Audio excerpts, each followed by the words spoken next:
Hola, mis cuates. Iniciaremos esta acción ritual en contra de la criminal e ignara dictadura narcomorenarca con la calma y la claridad que nos concede la palabra. Honremos a quienes han puesto luz en el camino del decir. Hoy acompañamos este rito en contra de la criminal e ignara dictadura narcomorenarca con la voz del poeta venezolano Rafael Cadenas, maestro de la lucidez y de la duda, un hombre que desde su exilio y su silencio durante la dictadura de Marcos Pérez Jiménez y desde su padecer y resistir como poeta la dictadura bolivariana, nos enseña que el lenguaje puede ser austero y aún así abrir mundos, que la poesía no necesita adornos cuando la verdad quiere hablar. Recordemos especialmente su poema Derrota, donde Cadenas enumera sin miedo sus quiebres, fallas y renuncias. En esa confesión sin maquillaje, el poeta nos muestra que asumir la fragilidad no es rendirse, sino mirar de frente lo que somos. Derrota no es un lamento, sino un acto de resistencia en voz baja. La claridad que viene cuando dejamos caer las máscaras. Por eso, en honor a esa lucidez de Cadenas y su poema, levantamos ya la primera chela, la que nos calma la sed. Que este ritual de espíritu contracultural sea un espacio para la palabra verdadera, para el humor que limpia, para la amistad que sostiene y para el reconocimiento amable de nuestras propias derrotas y victorias pequeñas. Que empiece la ronda de las cuatro chelas.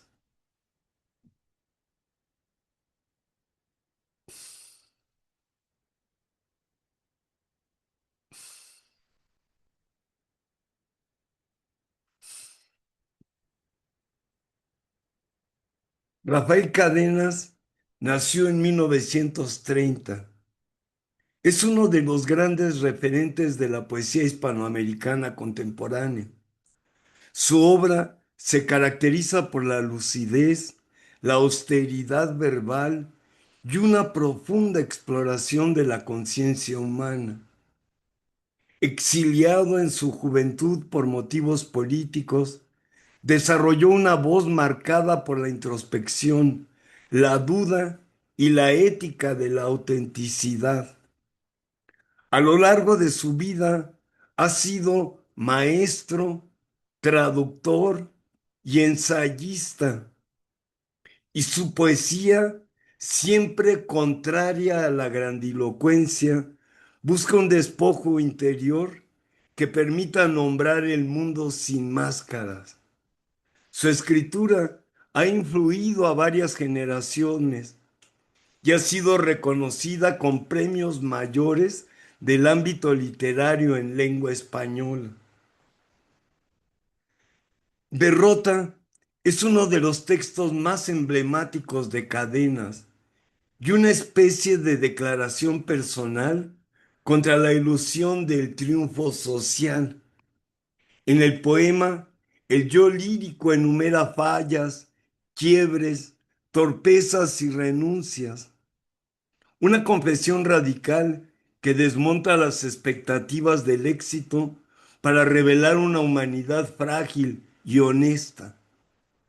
lejos de ser un lamento, derrota, propone una forma de verdad, el reconocimiento de las propias limitaciones como vía de lucidez.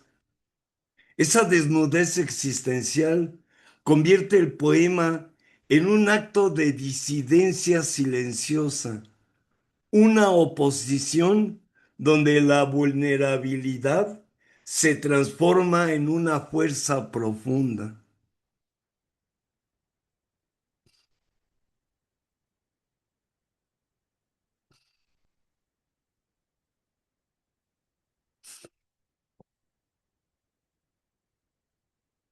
Derrota.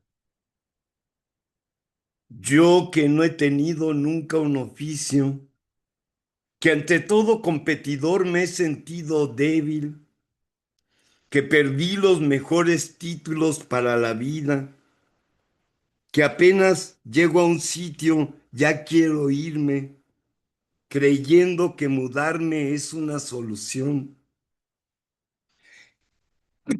que he sido negado anticipadamente y escarnecido por los más aptos, que me arrimo a las paredes para no caer del todo, que soy objeto de risa para mí mismo, que creí que mi padre era eterno, que he sido humillado por profesores de literatura, que un día pregunté en qué podía ayudar y la respuesta fue una risotada, que no podré nunca formar un hogar, ni ser brillante, ni triunfar en la vida, que he sido abandonado por muchas personas porque casi no hablo, que tengo vergüenza por actos que no he cometido, que poco me ha faltado para echar a correr por la calle, que he perdido un centro que nunca tuve,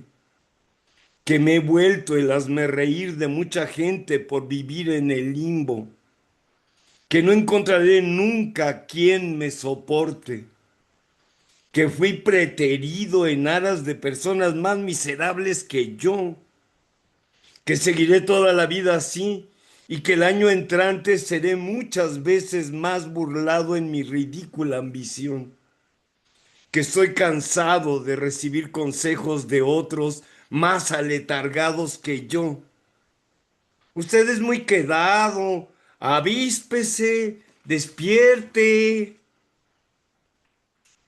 que nunca podré viajar a la India, que he recibido favores sin dar nada a cambio, que ando por la ciudad de un lado a otro como una pluma, que me dejo llevar por los otros, que no tengo personalidad ni quiero tenerla, que todo el día tapo mi rebelión, que no me he ido a las guerrillas, que no he hecho nada por mi pueblo, que no soy de las FALN y me desespero por todas estas cosas y por otras cuya enumeración sería interminable, que no puedo salir de mi prisión, que he sido dado de baja en todas partes por inútil, que en realidad no he podido casarme, ni ir a París,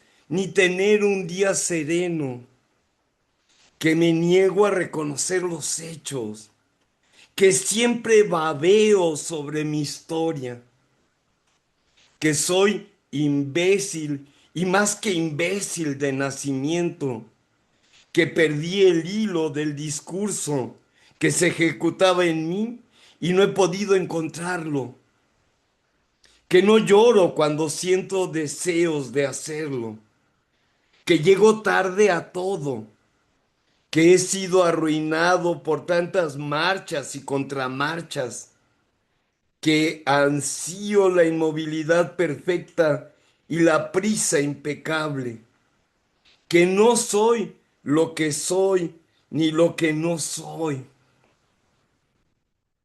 que a pesar de todo tengo un orgullo satánico, aunque a ciertas horas haya sido humilde, hasta igualarme a las palabras, que he vivido 15 años en el mismo círculo, que me creí predestinado para algo fuera de lo común y nada he logrado, que nunca usaré corbata, que no encuentro mi cuerpo, que he percibido por relámpagos mi falsedad y no he podido derribarme, barrer todo y crear de mi indolencia, mi flotación, mi extravío, una frescura nueva.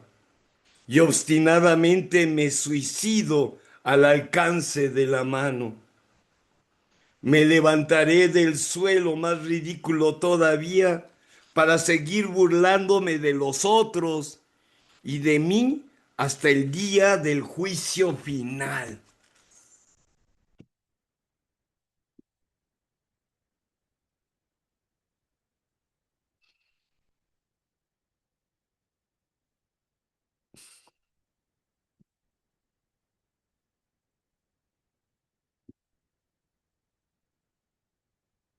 Nuestra historia, cuarta parte, poetas esenciales, genealogía de la razón poética. Lleno de mérito, pero poéticamente habita el hombre en esta tierra. Friedrich Hölderlin. Hoy les hablaré de 8 poetas esenciales que trazan otro mapa mínimo e indispensable de lo que significa escribir poesía con sentido, con rigor y con entraña. No vengo a recitar ocurrencias ni a celebrar epifanías de orcos en charcos abisales. Vengo a convocar voces mayores, poetas que no necesitan disfraz, ni manifiesto, ni grito de feria del libro, poetas cuya sola obra basta para iluminar o incendiar la conciencia. Por eso, esta acción ritual no tiene espacio para la poesía lumpen de los autoproclamados abisalistas del drenaje profundo del fondo de bikini. Esa cofradía de inquisidores y censores anfibios que confunden escribir desde el fondo de la nada con escribir en profundidad. Pobres criaturas abisales, creen que burbujear palabras como pedos en latina en su charco de mierda es lo mismo que crear imágenes. Yo no los excluyo, yo no los censuro. Ellos solos se hunden en un bien merecido olvido. Aquí arriba el aire es otro. En cambio, para esta cuarta entrega de nuestra historia, convoco a T.S. Eliot, Fernando Pessoa, Giuseppe Ungaretti, Ana Akhmatova, Antonin Artaud, José Gorostiza, José Lezama Lima y Octavio Paz. Cada uno de ellos representa un territorio de conciencia que yo necesito para realizar de modo poético esta acción ritual. La fractura moderna, la multiplicidad del yo, la palabra desnuda nacida en la guerra, la resistencia ética frente al terror y todas las otras formas de lucidez que vibrarán en esta transmisión telemática y cibernética de las cuatro chelas con acá tu cuate, el poeta y crítico Salvador Mendiola, el monstruo verde de Aragón. Así presento para ustedes, mis cuates, lo que es mi propio pequeño canon portátil, nuestra historia de poesía esencial, una brújula de poetas que no escribieron para pertenecer al rebaño comercial, sino para recibir entender y ser la poesía. 8 poetas que no buscaban la novedad del espectáculo lumpen, sino la verdad. Frente a la espuma del abisalismo y sus sucedáneos, yo prefiero el filo de la poesía esencial. Frente al charco de ranas censoras e inquisitoriales, el relámpago. Frente a la moda literaria del garabato manifiesto, la respiración de quienes han atravesado las noches más densas del siglo XX. Mi acción ritual, las 4 chelas con Acato Cuate, nace de este reconocimiento. Cada chela es una invocación, cada trago una apertura de sentido, cada poeta un territorio que me ayuda a pensar y a beber con una lucidez distinta. No vengo a brindar por nada, vengo a brindar con estos 8 cuates esenciales. Ellos son mi mesa, mi repertorio, mi compañía, mi Eucaristía y mi embriaguez. Y si alguna visalista se ofende, porque esta vez no lo menciono de forma directa ni lo mando a chingar a su madre, que siga ahí abajo jugando con sus burbujas de pedo en la tina de pelotas del drenaje profundo del fondo de bikini. Yo estoy aquí arriba, con mis 8 poetas esenciales, respirando otro aire y diciendo las cosas como son.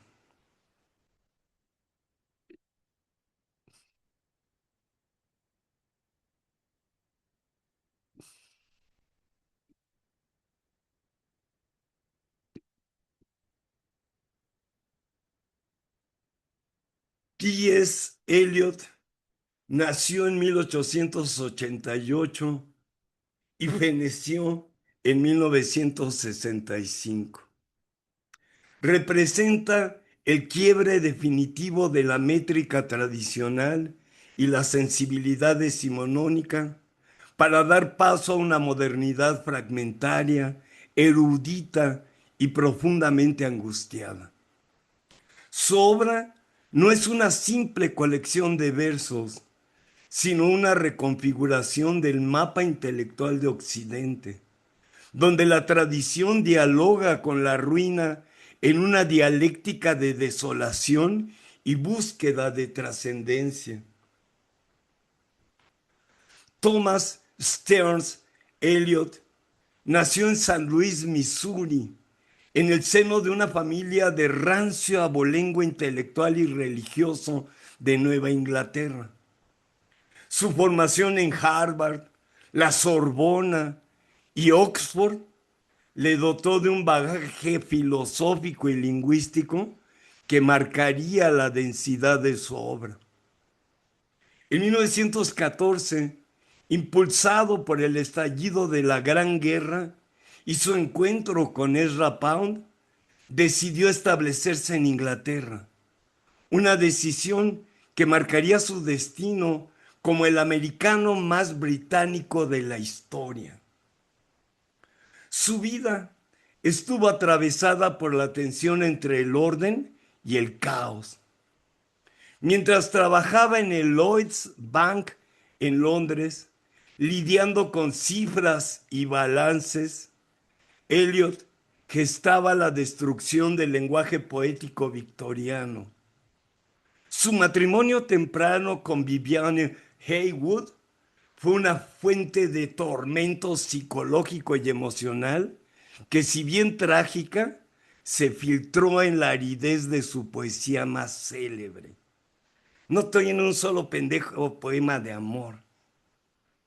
Tras su conversión al anglicanismo en 1927 y la obtención de la nacionalidad británica, la figura de Eliot mutó del vanguardista radical al guardián de la cultura europea, culminando con el Premio Nobel de Literatura en 1948. Su labor como editor en Faber and Faber lo convirtió en el árbitro del gusto literario del siglo XX, estableciendo una autoridad crítica que pocos autores han alcanzado en vida. La poesía esencial de Eliot se mueve desde el solipsismo irónico hacia una mística del tiempo y la historia. Su método, profundamente influenciado por el correlativo objetivo, busca evocar emociones no a través de la confesión directa, sino mediante objetos, situaciones y cadenas de eventos que actúan como fórmulas sensibles. En The Love Song of J. Alfred Prufrock, la canción de amor de J. Alfred Prufrock, Eliot introduce la parálisis del hombre moderno. No es una canción de amor, sino un monólogo de la indecisión. Prufrock encarna la fragmentación de la identidad en un entorno urbano donde el tiempo se mide en cucharaditas de café. Aquí la poesía abandona el énfasis romántico para adoptar un tono conversacional, cínico y desesperadamente lúcido. The Wasteland, La Tierra Baldía, publicado en 1922, es el monumento al colapso de la civilización postguerra. Eliot utiliza la técnica del collage y la polifonía de voces, desde profetas antiguos hasta voces de taberna londinense, para demostrar que la cultura es ahora un montón de imágenes rotas. No hay unidad narrativa en el poema, sino una yuxtaposición de mitos: el rey pescador, el tarot, los Upanishads, que intentan dar sentido a una tierra baldía donde el deseo es estéril y la memoria es un peso insoportable. Tras su giro religioso, la poesía de Eliot se vuelve más meditativa y menos fragmentaria. En Ash Wednesday, miércoles de ceniza, y en Four Quartets, 4 cuartetos, el autor alcanza una madurez filosófica donde explora la intersección del tiempo cronológico con el momento eterno. La palabra ya no busca el impacto del fragmento, sino la fluidez de la música de cámara para reflexionar sobre la redención y la permanencia del logos en un mundo en constante disolución. La obra de Eliot demanda una lectura que no se conforme con la superficie formal. Su propuesta es una hermenéutica de la memoria. Para él, la literatura no es una acumulación lineal de nombres, sino un orden simultáneo donde Homero, Dante y Shakespeare están presentes en el acto de escribir hoy. Esta concepción lo aleja de la vanguardia entendida como ruptura narcisista. Por el contrario, su vanguardismo es un acto de responsabilidad histórica. La poesía de T.S. Eliot es en definitiva una resistencia contra la obsolescencia del espíritu. Mientras otros celebraban la velocidad y el futuro, él se sumergió en los cuartos traseros de la historia para encontrar los restos de una dignidad perdida. Su prosa crítica implacable y austera nos recuerda que el poeta es solo un catalizador, un medio a través del cual el lenguaje recupera su capacidad de nombrar lo sagrado y lo profano sin caer en el sentimentalismo ni en la irracionalidad. Al final del recorrido por su vida y poesía, Eliot no nos ofrece consuelo, sino lucidez. Sus versos funcionan como una anatomía del desierto contemporáneo, donde la búsqueda de la verdad no es un camino de certezas, sino una danza en el filo de la palabra, intentando articular lo que permanece cuando todo lo demás se ha convertido en polvo. Es un pensamiento que se piensa a sí mismo en medio de la ceniza, transformando el silencio en una forma superior de elocuencia.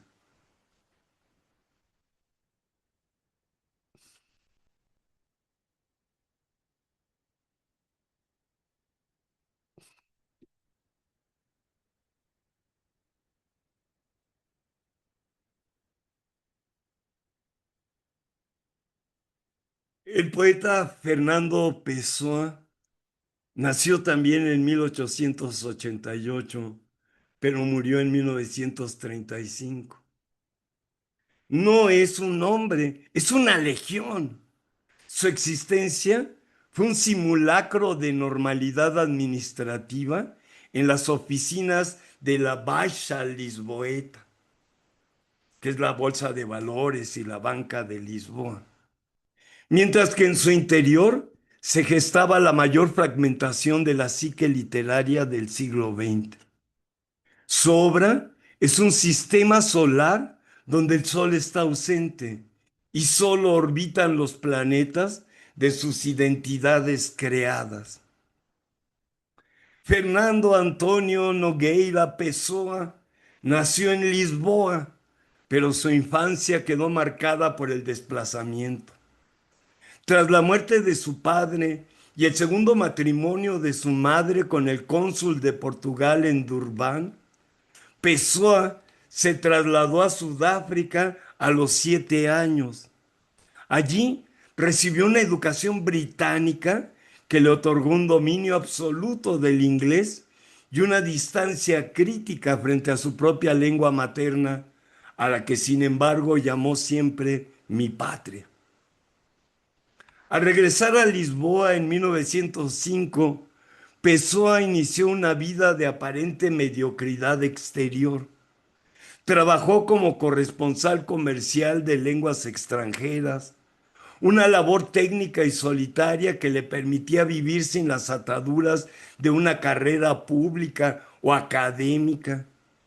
Sin embargo, su verdadera biografía de poeta esencial comenzó el 8 de marzo de 1914, el día triunfal en el que aparecieron sus principales heterónimos, Alberto Caeiro, Ricardo Reis y Álvaro de Campos. Pessoa vivió entre cafés y cuartos alquilados, participando en revistas de vanguardia auténtica como Orfeo, pero siempre manteniendo una distancia metafísica con la realidad. Su muerte, causada por una crisis hepática a los 47 años, dejó tras de sí un arcón de madera lleno de miles de manuscritos inéditos, fragmentos de un rompecabezas que la crítica aún intenta ensamblar. La poesía esencial de Pessoa no se puede analizar como una unidad, sino como una psicosemiótica del desdoblamiento, un gran teatro del ser en los seres. El término heterónimo no designa un seudónimo, sino un personaje con biografía, estilo, filosofía y horóscopo propios, identidades diversas que a menudo polemizan entre sí. Para Pessoa, Alberto Caeiro era el maestro. Su poesía es una defensa del objetivismo radical. Caeiro niega la metafísica, la interpretación y el pensamiento mismo. Sus versos son directos, en prosa rítmica, centrados en el acto de ver sin pensar. Es la antipoesía que busca el grado cero del significado. El único sentido oculto de las cosas es que no tienen sentido oculto ninguno. Ricardo Reis representa la vertiente neoclásica y pagana. Médico de profesión y monárquico exiliado, su poesía se estructura en odas sáficas y alcaicas de un rigor técnico implacable. Su filosofía es un epicureísmo triste. Aceptar el destino, no buscar el amor, sino la tranquilidad, y observar el paso del tiempo con una impasibilidad de estatua griega. En Rice, la forma es el último refugio contra la angustia. Ingeniero naval y viajero, Álvaro de Campos es el heterónimo de la energía, el exceso y el ruido. Influenciado inicialmente por el futurismo de Marinetti y el vitalismo de Whitman, su poesía evoluciona hacia un cansancio existencial profundo, el afecto por la nada. Su poema Tabaquería es el testamento de la desilusión moderna, donde el individuo se reconoce como nada, pero con todos los sueños del mundo dentro de sí. La grandeza del poeta esencial Fernando Pessoa radica en que su multiplicidad no es un juego literario, sino una necesidad ontológica. Pessoa no se desdobla por exceso de imaginación, sino por una incapacidad constitutiva de ser uno solo. Su drama en Gente es la respuesta radical a la quiebra del sujeto moderno.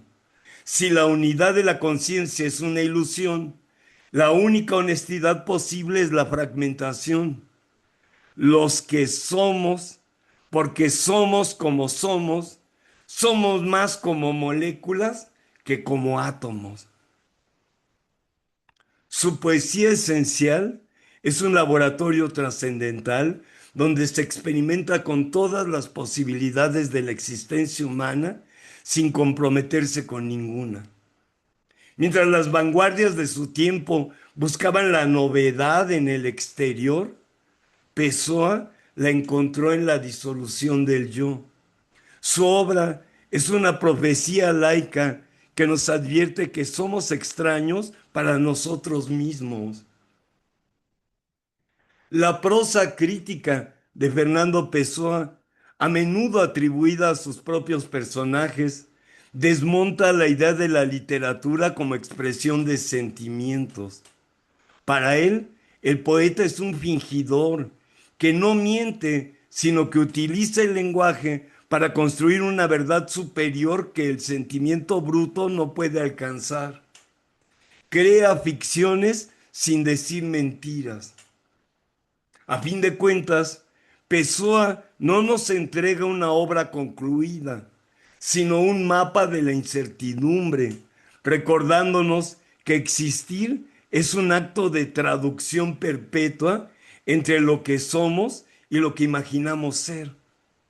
Su legado es el arcón, un caos ordenado por el rigor del pensamiento que prefiere la contradicción infinita a la síntesis mediocre del rebaño domesticado.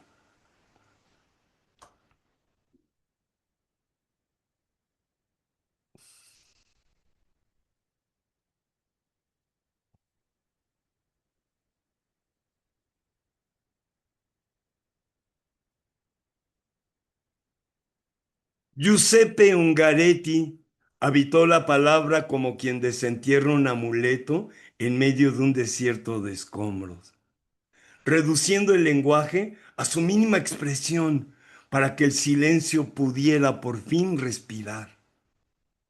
Nacido el 10 de febrero de 1888 en Alejandría, Egipto, su poética en lengua italiana no surgió de las bibliotecas, sino del sol segador del norte de África, y más tarde del lodo de las trincheras de la Gran Guerra. Su trayectoria es el testimonio de una soledad radical que desmanteló la retórica ampulosa del siglo XIX para fundar el hermetismo, una corriente que más que una escuela fue una necesidad de supervivencia espiritual ante el colapso de la civilización europea. Hijo de inmigrantes toscanos, Ungaretti creció en el borde entre el desierto y el mar, una geografía de espacios infinitos que marcaría su desapego por el adorno verbal. En 1912 se trasladó a París, donde se sumergió en la efervescencia de las vanguardias, conociendo a figuras como Apollinaire, Picasso y Modigliani. Sin embargo, mientras el futurismo celebraba la velocidad y la máquina, Ungaretti buscaba la pureza del origen. El acontecimiento central de su vida fue su participación como soldado de infantería en el frente del Carso durante la Primera Guerra Mundial. Allí, rodeado de cadáveres y bajo el fuego constante, escribió sus primeros poemas en trozos de papel de desecho, cajetillas de cigarrillos y márgenes de periódicos. Ese hombre apegado a la vida, como él mismo se describió, no tenía tiempo para manifiestos, ni para el rebaño de los intelectuales de salón y feria del libro. Su vanguardia fue el grito desnudo de quien se sabe mortal.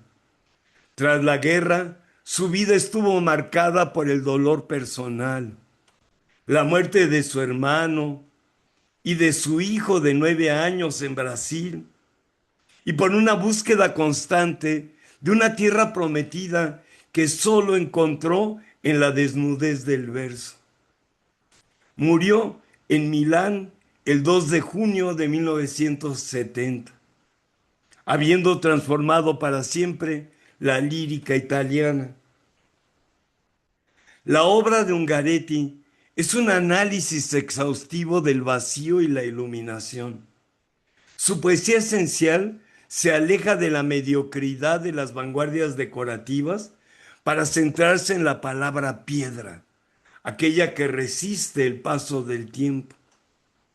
En 1916, Ungaretti publicó su primer gran hito poético, El puerto sepultado. El título hace referencia a un puerto real en Alejandría que quedó sumergido bajo el mar, pero igual funciona como una metáfora de la poesía. El poeta debe descender a las profundidades del ser para rescatar un fragmento de verdad. Su técnica consistió en la fragmentación extrema, versos de una sola palabra, eliminación de la puntuación y un uso dramático del espacio en blanco. El blanco en la página de un poema de Giuseppe Ungaretti no es ausencia ni vacío, es el silencio sagrado que rodea a la palabra esencial. Ungaretti se mantuvo solo en su rigor, mientras otros poetas de su tiempo seguían el estilo recargado de anuncio o la verborrea futurista. Él practicó una ascesis verbal. Su hermetismo no era un deseo de ser difícil o críptico para una élite, sino una respuesta a la degradación del lenguaje público. Si las palabras habían sido usadas para justificar la matanza en las trincheras, el poeta debía limpiar la lengua, dejarla en los huesos para que volviera a significar algo real. Nunca se dejó arrastrar por las corrientes que autodeclaraban la novedad por el simple hecho de romper. Su ruptura era una búsqueda de lo eterno. En obras posteriores, como Sentimiento del Tempo y la alegría. Ungaretti recupera cierta métrica tradicional, el endecasílabo, pero lo hace desde una sensibilidad moderna que ha pasado por el fuego.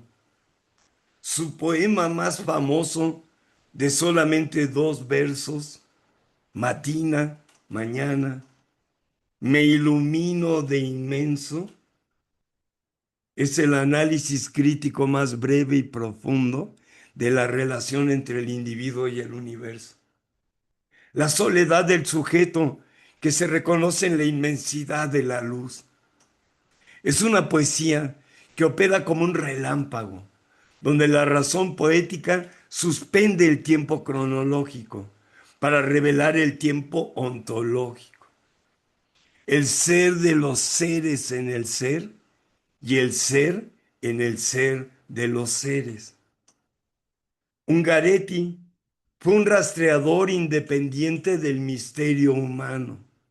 Su poesía no es un refugio contra la realidad, sino un enfrentamiento directo con ella. Su soledad fue la condición necesaria para que su voz no se confundiera con el ruido de la propaganda o la mediocridad de los grupos literarios de la rebelión de las masas. Ungaretti nos enseñó que la vanguardia verdadera no está en el manifiesto, sino en la capacidad de decir con una sola palabra todo el peso de la existencia y toda la luz de la esperanza.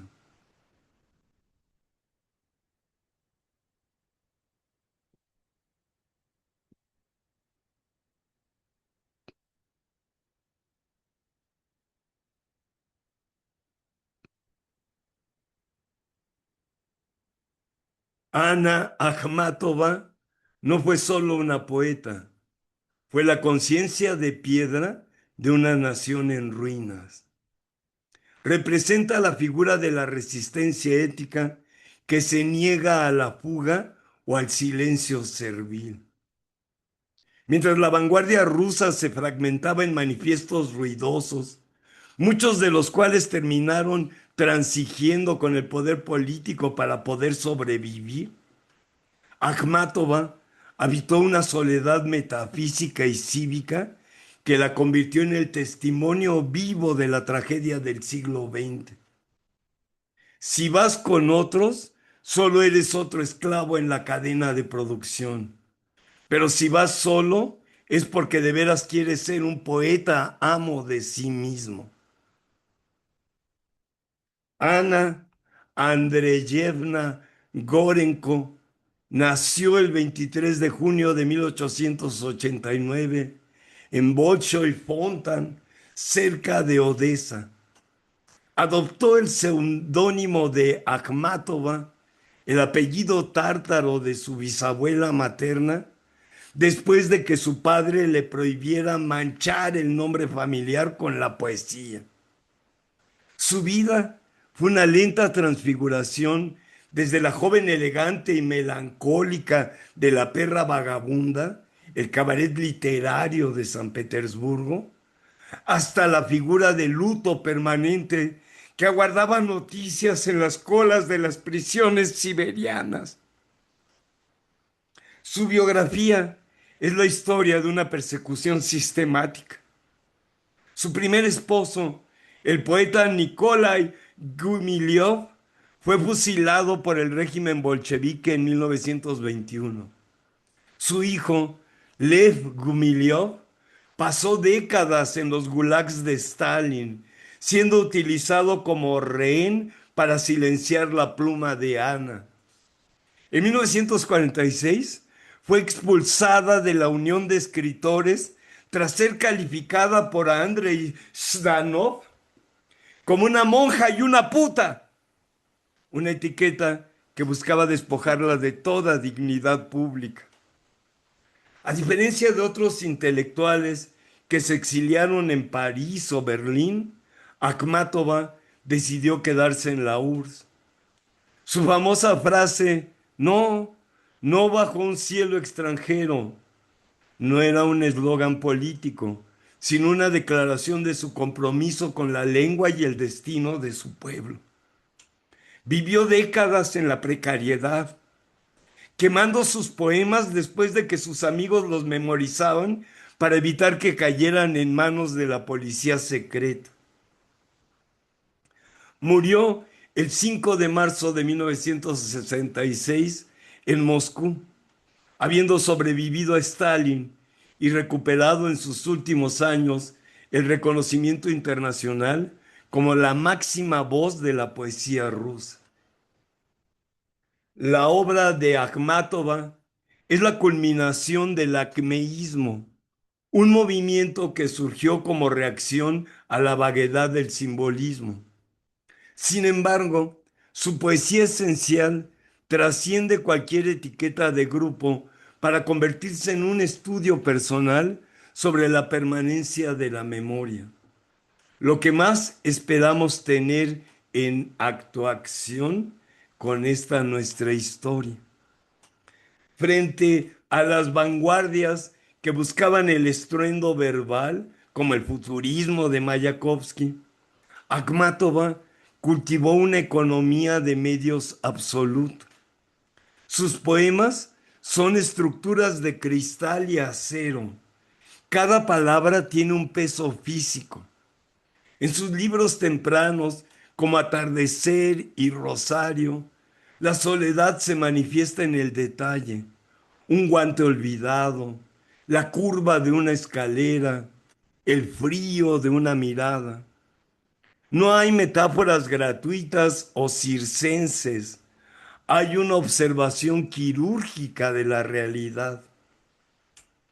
Su obra maestra, Requiem, escrita entre 1935 y 1940, es el análisis crítico definitivo del sufrimiento bajo el estalinismo. Aquí, la soledad individual de la madre que espera ante la cárcel se funde con la soledad de todas las mujeres rusas. El poema se compuso en fragmentos breves, casi como esquirlas de un espejo roto, porque la totalidad del horror era inabarcable y peligrosa de registrar. Akhmatova deja de hablar por sí misma para ser la voz de las que no tienen voz. Es una poesía esencial porque se despoja del yo romántico para alcanzar una dimensión arquetípica. Akhmatova despreciaba la mediocridad de quienes sin voz propia firmaban manifiestos colectivos para sentirse protegidos por la masa. Su vanguardia fue la del rigor clásico aplicado a un tiempo de caos. Ella estaba en contra de la novedad por la novedad. Nunca aceptó la ruptura con la tradición de Pushkin o de Dante. Consideraba que la verdadera modernidad consistía en hacer que el lenguaje clásico pudiera nombrar el horror contemporáneo sin quebrarse. Mientras los poetas mediocres se adaptaban obedientes a los giros de la política literaria, ella se mantuvo inmóvil. Su soledad era una forma de soberanía absoluta. No necesitó autodeclararse vanguardia porque su obra transformó el lenguaje poético ruso de tal manera que todo lo que vino después tuvo que medirse con ella. Akhmatova es la apasionada de la dignidad humana en condiciones extremas. Su poesía no es un refugio, sino un juicio. Fue una poeta solitaria que comprendió que el rebaño es el lugar donde muere la verdad. Por ello, su obra permanece como un monumento de granito en medio del barro de las vanguardias, que solo fueron reflejos de su propia mediocridad pusilánime.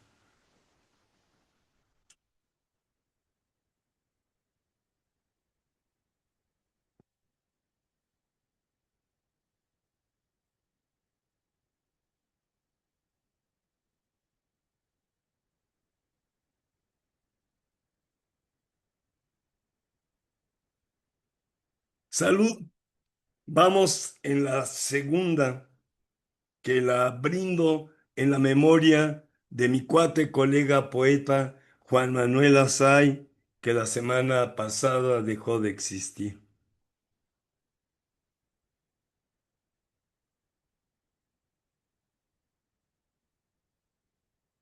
La figura cruel y excéntrica de Antonin Artaud, que nació en 1896 y murió en 1948, representa no solo una ruptura con el canon literario, sino una impugnación total de la existencia mediada por el lenguaje.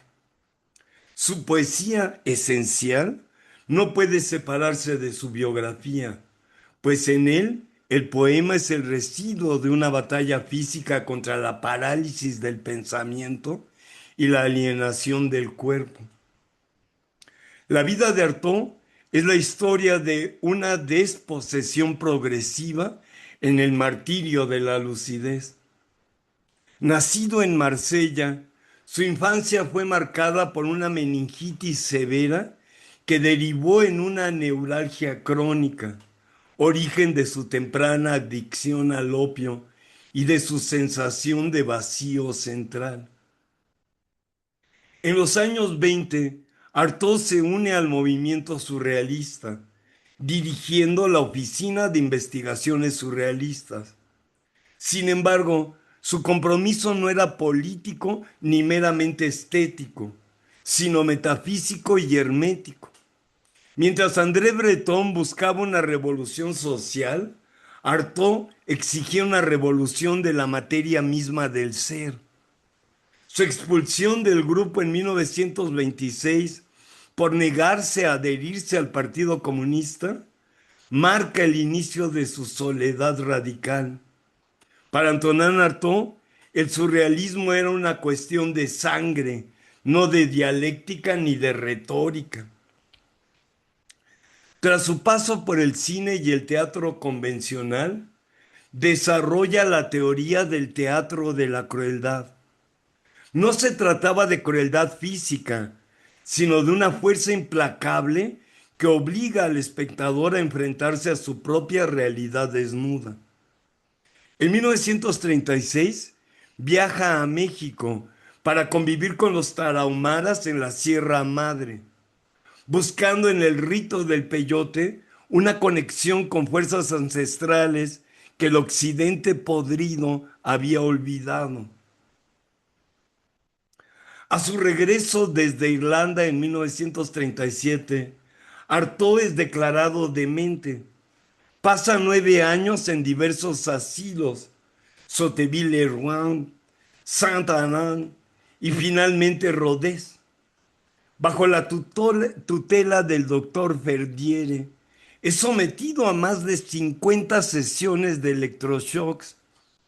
Este trauma fragmenta su psique, pero paradójicamente cataliza su etapa poética más potente, los cuadernos de Rodez y los textos finales donde el lenguaje se rompe en glosolalias y gritos. La poesía de Artaud no es una construcción de versos, sino una fisiología del lenguaje. Su obra transita desde el simbolismo agónico de sus inicios hasta la explosión fonética de sus últimos días. En sus primeras obras, la preocupación central es la impotencia. Artaud describe una erosión del pensamiento. Su poesía es el registro de lo que no puede decirse. Toda la escritura es una porquería, afirma en El ombligo de los limbos. Aquí, la poesía esencial es aquella que nace del fracaso del lenguaje para contener la totalidad del dolor. Radical, para alcanzar lo más alto, se hunde a fondo en lo más bajo. La palabra no es un vehículo de sentido, sino una cáscara vacía que el poeta intenta llenar con su propio sistema nervioso. Artaud rechaza la metáfora. Para él, la poesía esencial debe ser literal. En su etapa madura, El poema busca afectar el cuerpo del lector como una descarga eléctrica. El cuerpo sin órganos es un concepto clave que luego retomarían Gilles Deleuze y Félix Guattari. Artaud busca una poesía que libere al ser humano de la organización biológica y social. El cuerpo es una prisión diseñada por un dios demiurgo, el juicio de Dios, para controlar la voluntad y esclavizarnos a su déspota servicio. Su poesía es un intento de reconstruir el cuerpo a través del sonido puro. En sus últimos textos, como Para terminar con el juicio de Dios de 1947, Antonin Artaud abandona la sintaxis francesa tradicional, introduce las glosolalias, onomatopeyas y ruidos rítmicos que preceden al significado. Estas emisiones sonoras buscan recuperar el valor mágico de la palabra. Si el lenguaje racional es la herramienta del control social, el grito y el fonema puro son la liberación. La poesía esencial se vuelve aquí puramente vibracional. Es más que un exorcismo.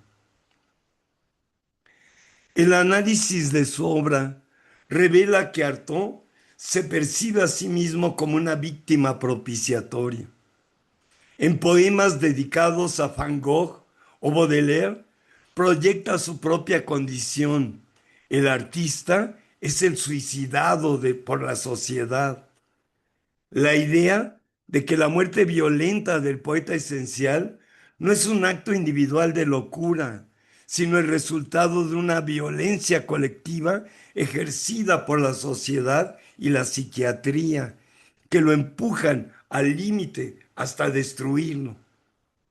Es una denuncia contra las instituciones que patologizan la lucidez y convierten la diferencia en enfermedad.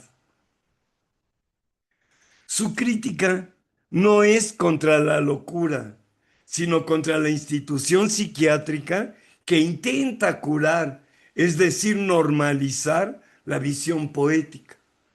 La poesía esencial de Artaud es, por lo tanto, una resistencia política de la subjetividad indomable. Artaud es el surrealista más auténtico, porque nunca jugó a la literatura ni al arte. Mientras otros utilizaban la escritura automática como una técnica de salón, Artaud vivía el automatismo como una posesión demoníaca o divina. Su legado no reside en una escuela estética, sino en la exigencia de que el arte sea un acto de vida o muerte. Su poesía es cruel porque no admite la distancia estética.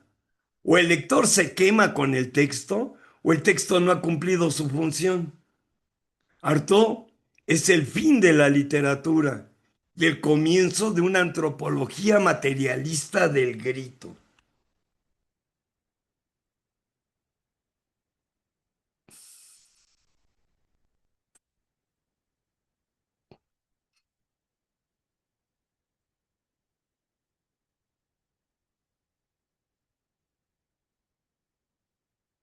Salud, vamos en la tercera. José Gorostiza fue un autor parco, un arquitecto de la exactitud. Su obra representa la culminación de la inteligencia poética en México, un ejercicio donde la sensibilidad no se desborda, sino que se contiene en estructuras de una lucidez casi abrumadora. Mientras otros poetas de su generación buscaban el refugio de la militancia o la estridencia de las proclamas futuristas con mole de guajolote, Gorostiza habitó una soledad técnica y metafísica que lo alejó de cualquier rebaño literario, permitiéndole construir uno de los monumentos más sólidos de la lengua española, Muerte sin fin. José Gorostiza Alcalá nació el 10 de noviembre de 1901 en Villahermosa, Tabasco. Perteneció a una generación de intelectuales que tuvo que reconstruir el tejido cultural de México tras de la Revolución. Desde muy joven se trasladó a la Ciudad de México, donde se integró al grupo de la revista Contemporáneos. Sin embargo, a diferencia de algunos de sus compañeros que cultivaban una imagen más pública o bohemia, Gorostiza mantuvo una sobriedad que rayaba en el ascetismo intelectual. Su vida transcurrió en una dualidad constante entre el servicio público y la creación poética. Se desempeñó en altos cargos dentro de la Secretaría de Relaciones Exteriores, llegando a ser canciller de México. Esta disciplina administrativa, lejos de asfixiar su poesía, parece haberle otorgado el rigor y la paciencia necesarios para trabajar sus textos durante años. Aunque se le asocia con los contemporáneos, este grupo se autodefinía justamente por su falta de programa común o manifiesto. Eran y son un archipiélago de soledades. Gorostiza fue dentro de este círculo el punto más alto de la introspección. Su soledad era la del investigador que no acepta verdades de segunda mano. Tras la publicación de sus obras fundamentales, Gorostiza se sumergió en un silencio editorial prolongado. No escribía para cumplir con un mercado, ni para mantener una presencia en las vanguardias o modas del momento. Él escribía solo cuando la forma había alcanzado su madurez absoluta. Murió en la Ciudad de México el 16 de marzo de 1973, dejando una obra breve en extensión, pero infinita en profundidad. La poesía de José Gorostiza es esencial porque no busca el adorno, sino la sustancia. Su evolución va desde la transparencia del agua hasta la densidad del pensamiento puro. En su primer libro, Canciones para cantar en las barcas, de 1925, Gorostiza juega con elementos populares y marinos, pero ya se nota una distancia crítica. No es el folclor por el folclor, es una búsqueda de la pureza formal. Constituye el cumplimiento conceptual sintético de una razón poética compleja y diversa que fue puesta en acción por mentes y plumas como la de Gutiérrez de Cetina desde los orígenes de la Nueva España. Aquí la soledad se manifiesta como una nitidez que rechaza lo barroco innecesario. Es una poesía que, aunque parece sencilla, está construida con una precisión matemática. Publicado en 1939, el poema Muerte sin fin es el análisis crítico definitivo sobre la forma y el caos. Gorostiza utiliza la metáfora del agua y el vaso para explorar la lucha de la inteligencia por dar forma a una realidad que se escapa. Es la acción de la forma en contra de la nada. El vaso, la inteligencia, la palabra, la forma, contiene al agua, la existencia, la vida, el fluir. Pero el agua termina por romper el vaso. Es una danza trágica entre la creación y la destrucción. Mientras los poetas mediocres de la vanguardia mexicana se conformaban con romper la sintaxis para parecer modernos, Gorostiza mantuvo una estructura impecable, casi clásica, para decir algo profundamente moderno, que el universo carece de sentido fuera de la forma que nosotros le imponemos. El poema termina en una nota de soledad absoluta. La inteligencia reconoce su derrota frente a la muerte, pero es una derrota noble, alcanzada tras un esfuerzo intelectual sin precedentes. Anda, putilla del rubor helado. Anda, vámonos al diablo. Gorostiza nunca firmó manifiestos porque su poética no era una declaración de intenciones, sino una ejecución. Despreciaba a quienes adoptaban las formas externas de lo nuevo, el verso libre desordenado, la imagen gratuita, sin haber pasado por el rigor del pensamiento. Para él, la verdadera vanguardia era la que lograba una nueva lucidez, no un nuevo escándalo. Su método fue el del aislamiento reflexivo. Se distanció de la poesía de compromiso político fácil que dominaba gran parte de América Latina en su época. No por indiferencia, sino porque consideraba que la misión del poeta era rescatar la dignidad del lenguaje en su estado más puro. José Gorostiza es el poeta de la transparencia y del límite. Su obra nos recuerda que la poesía esencial nace de una soledad que se atreve a mirar directamente al vacío, sin el auxilio de consignas grupales ni de vanguardias de pura fachada. Fue un maestro de la contención que demostró que en el arte lo que sobrevive no es el ruido del manifiesto, sino la solidez de la estructura que resiste al tiempo.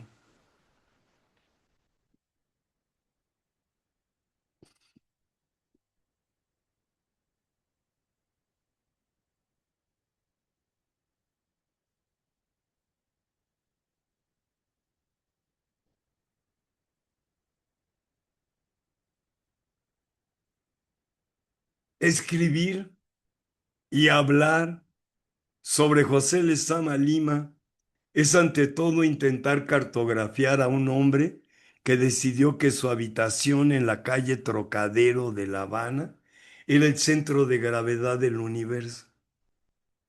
Ese sedentarismo, marcado por un asma que le dictaba el ritmo de la respiración y del verso, no fue una limitación, sino la base de su resistencia.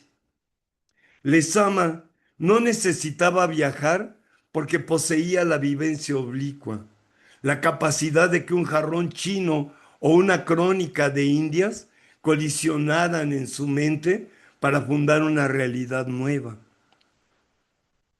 Nacido en 1910, su vida queda fracturada por la muerte del padre. De ahí nace esa búsqueda incansable de la figura ausente que atraviesa toda su obra. Lezama se convierte en un estratega de logos. Desde la revista Orígenes, no solo hace literatura, hace patria desde la cultura, oponiéndose a lo chato y lo inmediato. Su figura es la de un barroco de la escasez.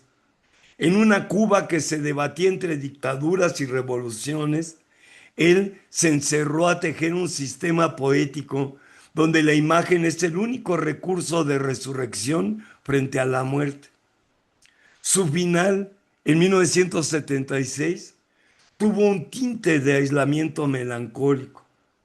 El mundo exterior nunca terminó de digerir a un hombre que hablaba en eras imaginarias, mientras el realismo más rancio ganaba terreno. La poesía de Lezama no son versos para ser declamados, sino una metafísica. Su poesía esencial es un intento de llenar el vacío del ser mediante la hipermetonimia. Para él, el poeta es aquel que puede establecer una relación entre dos objetos que por lógica no deberían tocarse. La imagen como cuerpo. Lezama Lima no usa la metáfora como adorno. Para él, la imagen es el objeto. Si el lenguaje dice luz, esa luz debe quemar la página. El barroco como necesidad. Su saturación verbal es una forma de no dejar espacios vacíos por donde pueda filtrarse la nada. Es una escritura que exige un lector que no busque entender, sino participar de un ritual. Es fundamental entender que Lezama no saltó a la novedad por cansancio del verso y de ahí a tratar de escribir novelas, sino que lo más esencial de su ser poeta está en la escritura de Paradiso. Esta obra no debe leerse como narrativa, sino como la culminación de su sistema poético, igual que de su conjunto de ensayos. En Paradiso, la palabra deja de ser evocación para volverse sustancia. La novela es el espacio donde Lezama logra que su teoría de la razón poética, muy cercana a esa búsqueda de María Zambrano por encontrar un pensar que no traicione al sentir, se despliegue en toda su complejidad. La trama es el lenguaje, el crecimiento de José Semí, protagonista de la novela, es la evolución de una mirada que aprende a descifrar el mundo como un texto sagrado. La novela como poema absoluto. En las páginas de Paradiso, el tiempo no es lineal, sino circular y mítico.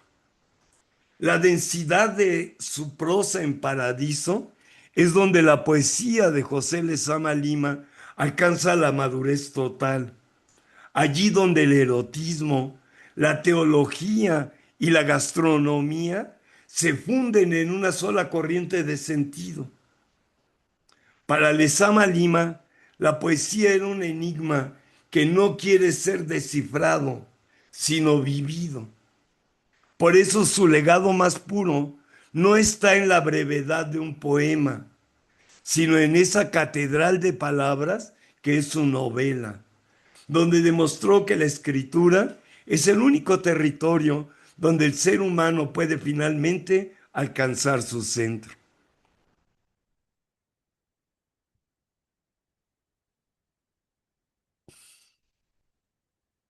Querer abordar la obra de José Lezama Lima exige de entrada renunciar a la distinción académica entre géneros.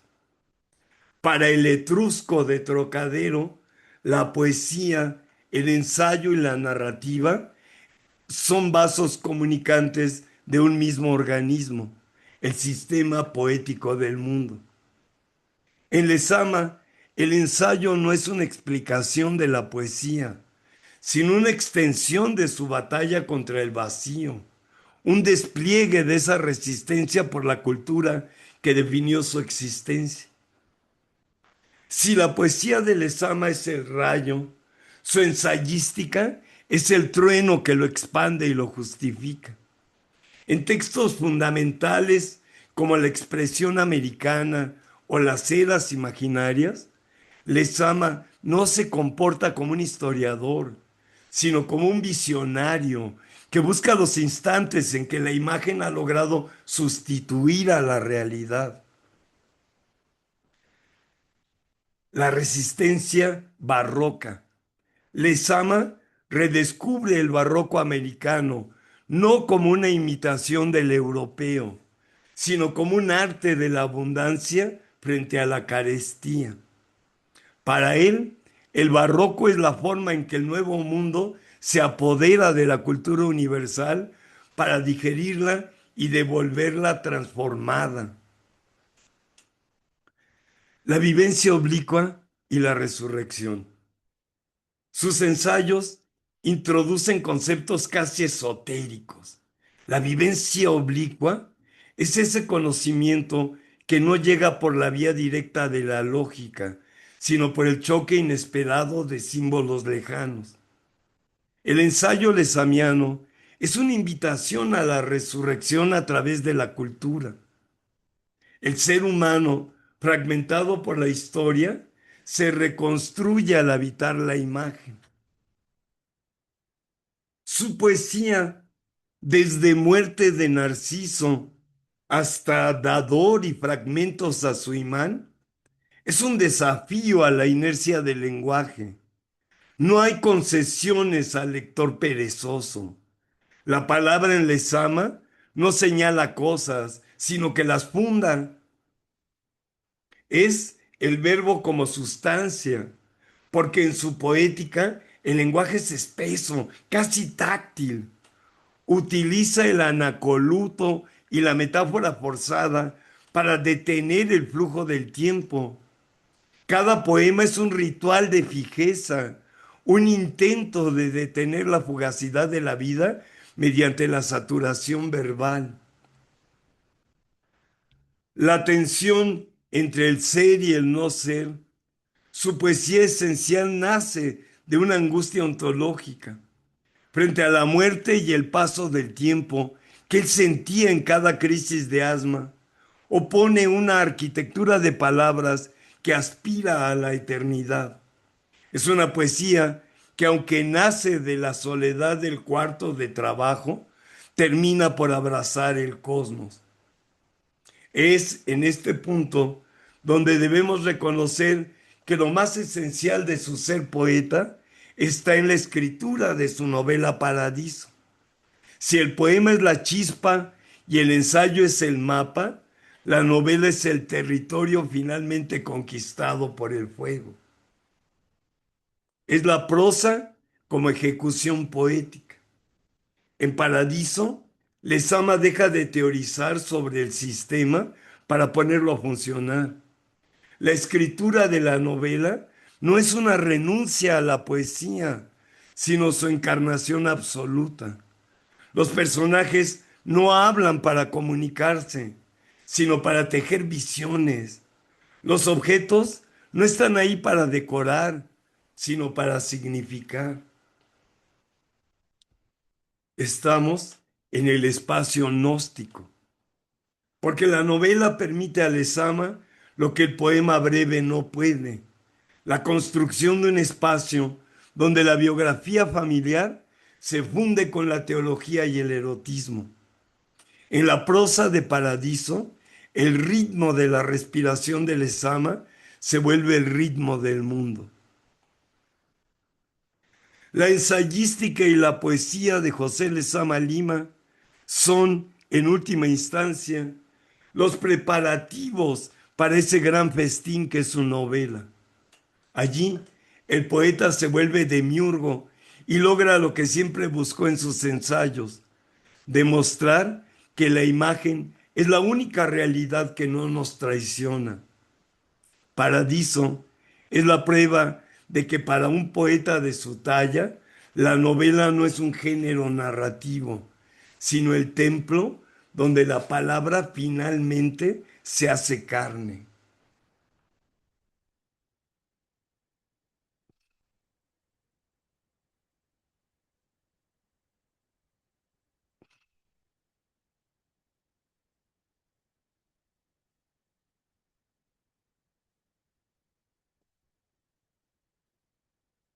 Salud, vamos en la cuarta, la del demonio.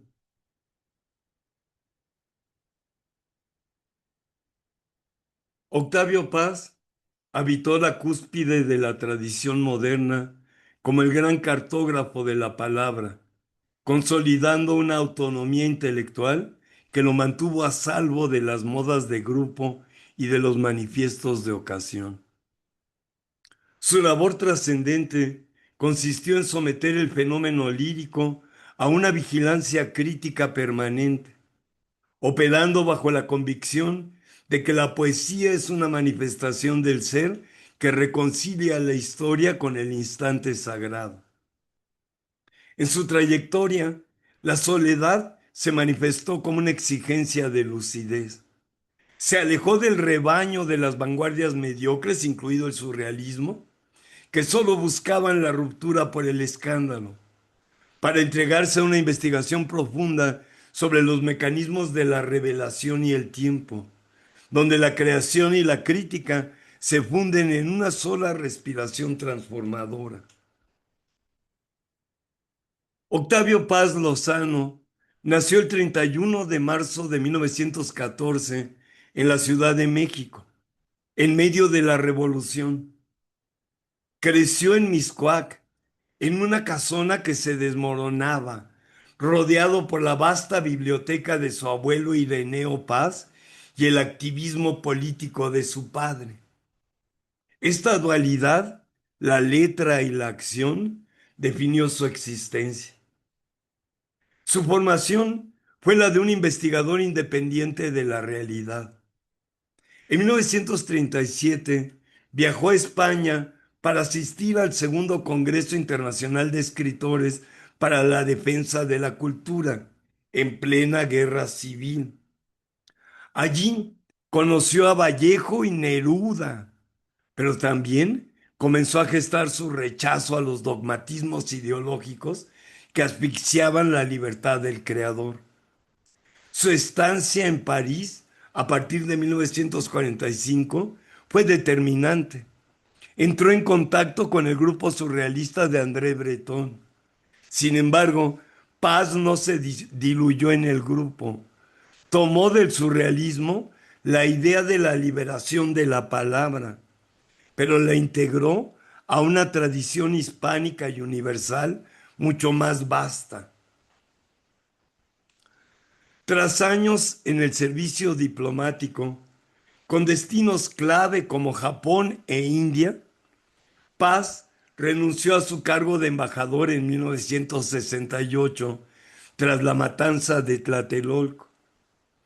Este acto de coherencia ética consolidó su soledad como intelectual independiente, dedicado a dirigir revistas como Plural y Vuelta, donde ejerció una crítica implacable tanto del poder como de la mediocridad cultural. Murió el 19 de abril de 1998, habiendo recibido el Premio Nobel de Literatura en 1990. Antes de analizar su poesía, es fundamental entender su labor como crítico, pues para Paz, la crítica es la respiración de la creación. En El arco y la lira, Paz realiza un análisis exhaustivo del fenómeno poético. Define el poema no como un conjunto de versos, sino como una estructura que reconcilia los contrarios, el hombre y el mundo, el tiempo y la eternidad. Para Paz, el poeta es un mediador que en su soledad recupera la unidad perdida del ser humano. Rechaza las vanguardias mediocres que ven en la técnica un fin en sí mismo. Para él, la técnica debe estar al servicio de la revelación. En Los hijos del Limo, de 1974, Paz traza la genealogía de la poesía moderna, analiza la tradición de la ruptura, esa paradoja donde la modernidad se define por su negación del pasado. Aquí critica duramente a los poetas que siguen el rebaño de la novedad por la novedad. Argumenta que la verdadera vanguardia es aquella que al romper con el ayer logra tocar el origen, lo intemporal. Esta lucidez crítica es la que le permite escribir Piedra de Sol como un poema que es al mismo tiempo ruptura y regreso. Su obra más completa como poesía esencial. Publicado en 1957, Piedra de Sol es el poema esencial de la modernidad hispánica. Es una estructura circular de 584 endecasílabos que corresponden al ciclo sinódico del planeta Venus en el calendario azteca. El poema comienza y termina con los mismos versos. Un sauce de cristal, un chopo de agua, un alto surtidor que el viento arquea. Esta circularidad no es un adorno técnico, sino una declaración ontológica. El tiempo no es lineal, es un eterno retorno. Paz utiliza la fragmentación y el fluir de la conciencia, pero bajo un control formal absoluto. Mientras los poetas mediocres usaban el verso libre para ocultar su falta de oído y su ceguera espiritual, Paz utiliza el endecasílabo para darle al poema un pulso respiratorio, una música que sostiene la caída del ser humano en el tiempo. En el centro del poema está el encuentro amoroso. Para Paz, el amor es la única forma de romper la soledad necesaria del individuo sin caer en la masa del rebaño. El erotismo en Piedra de Sol es una operación crítica. Despoja al ser de sus máscaras sociales y lo devuelve a su estado original de transparencia. El poema es un recorrido por la historia. Menciona Madrid en 1937, rostros de mujeres, instantes de horror y belleza. Para concluir, que el ser humano solo es real cuando se reconoce en el otro. Piedra de Sol es la antítesis de la vanguardia de Escaparate. No busca sorprender con neologismos absurdos ni con tipografías caprichosas. Su novedad radica en la profundidad de su mirada. Paz logra lo que él mismo propuso en sus ensayos, una poesía que sea historia y transhistoria. Es un poema que se atreve a ser metafísico en una era de materialismo opaco y mercantil. Y es un poema que defiende la soberanía del instante frente a la tiranía de los calendarios. En el monogramático de 1974, Octavio Paz lleva la escritura a un estado de trascendencia donde el lenguaje deja de ser un instrumento de representación para convertirse en un camino de conocimiento y disolución. A través de la razón poética, el texto se despliega como una marcha hacia el centro de la fijeza y el movimiento, siguiendo el rastro de Hanuman, el mono gramático de la mitología de la India, hacia la ciudad de Galta. Es aquí donde la escritura libre o degenerada no es un ejercicio de capricho individual, sino una investigación implacable sobre la identidad de la palabra y el cuerpo. Paz demuestra que el acto de escribir es una tentativa de abolir la distancia entre el nombre y la cosa, un proceso de ascesis donde el poeta, en su soledad crítica, descubre que el lenguaje es un puente que se desvanece mientras se cruza, revelando que la verdadera trascendencia no reside en el significado último, sino en la transparencia del instante en que la frase se cumple y se agota. Octavio Paz, a través de su labor crítica y poética, demostró que el poeta esencial es aquel que se atreve a estar solo frente al lenguaje. Su análisis en El arco y la lira y Los hijos del limo sirve como el mapa necesario para entender que Piedra de Sol no es solo un poema bello, sino un instrumento de conocimiento. Paz no firmó manifiestos de grupos mediocres, porque su compromiso no era con una camarilla literaria, sino con la continuidad de la palabra en el tiempo.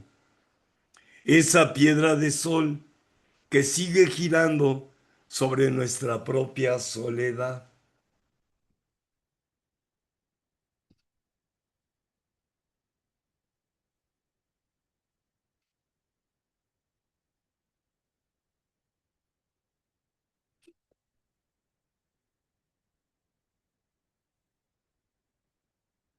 Llegados a este punto, después de haber convocado, soportado y finalmente sobrevivido a la memoria de estos 8 poetas esenciales, puedo declarar con cierta dignidad y bastante emoción que el ritual ha sido consumado. No sé si he salido iluminado, pero al menos sigo entero, lo cual ya es una victoria cuando uno ha pasado horas lidiando con voces de espectros avisalistas que exigen metáforas como si fueran derechos laborales. Los 8 poetas de esta acción ritual han hablado. Cada uno ha escupido su verdad, su fiebre, su tic verbal y su pequeña neurosis lírica. Yo, mientras tanto, he hecho lo que pude, abrirles espacio sin que me reventaran las paredes internas, dejar que se dijeran y contradijeran sin desligarse de lo esencial y así poder mantener dentro de lo posible la compostura de quien dirige una ceremonia que nadie le explicó del todo cómo hay que hacerla. Y ahora, cuando el eco de sus discursos empieza por fin a diluirse, constato que algo queda, una especie de orden secreto que solo aparece cuando el caos termina de bailar, una brújula torcida que aún torcida señala alguna dirección, una certeza mínima y temblorosa de que la palabra, incluso dicha por 8 maniáticos distintos, sigue siendo capaz de encender algo que nos une y dignifica. ¿He quedado más sabio? Probablemente no. ¿Más habitado? Sin duda. ¿Más resignado a compartir mi cabeza con este pequeño aquelarre literario? También. Concluye así mi acción ritual. Yo, los 8 poetas y el silencio que ahora se instala como quien barre después de una fiesta extraña. Un silencio que no durará mucho, lo sé, porque tarde o temprano alguno volverá a carraspear, a pedirme que llene el papel con palabras, a reclamar un verso, a exigir atención. Pero por el momento, ritual cumplido, puertas abiertas, que salga quien tenga que salir y que se quede quien no puede evitarlo. La poesía esencial no se enseña, la poesía esencial ocurre. Es un acontecimiento inefable, asombroso y místico.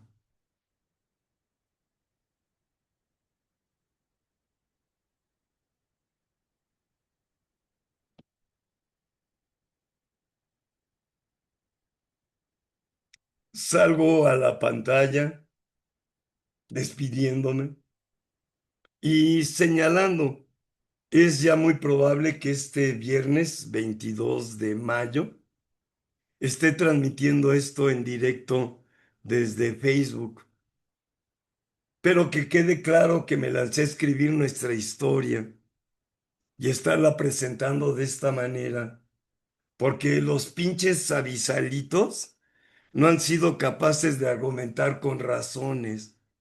Largas verborreas que terminan en Patsi, Andión y Arjona,